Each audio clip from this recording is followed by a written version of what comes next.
Nginibingelele ekhaya lamaphupho. Uma umusha la ekhaya sicela ukuthi ushaye u-subscribe ukuze ngokulandelayo ungaphuthelwa uma sifaka ividiyo. Ukubaluleka-ke kokuthi u-subscribe senzela ukuthi uma ubuza umbuzo kwi-comment sithi masibuya nevidiyo eyimpendulo, i-notification izongena kumakhalekhukhwini wakho ebese ividiyo-ke uyayibona ngokushesha kanjalo. Kanti uma unga-subscribe-ile angeke uze ubone nhlobo ukuthi cha impendulo usuyitholile. Ngakho-ke uma unombuzo buza kwi-comment sizokwenzela ividiyo.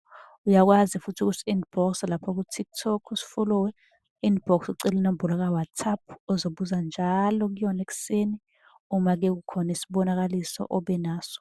Nokubaluleka nje kokuthi-ke uwazi ukuthi ngabe lokho osuke ukuphuphile kubika ukuthini. Ake singene-ke kwelanamhlanje sikuchaza. Ake sikhulume-ke manje ngomuntu ongasekho ukumphupha kodwa lowo muntu eshonile. Yes, umuntu ongasekho umphupha eshonile obuzile kwi-comment ubuze lokho.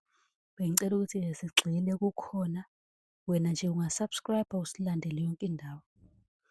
Uma uphupha umuntu ongasekho kodwa eshonile, lelo phupho lisuke libika ukuthi-ke lowo muntu wathetshulwa.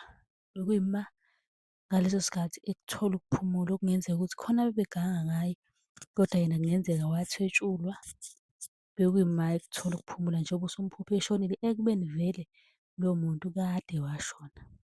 Bekuyimanje umoya wakhe ukuthola ukuphumula, okusho ukuthi la kade ekhona ubengakakutholi ukuphumula. Uma unombuzo ungabuza kwi-comment sizokwenzela eyakho ividiyo nawe sichaze kabanzi umbuzo ozobe uwubuza. Ningakhohlwa ukusilandela yonke indawo ni-subscribe nisale kahle.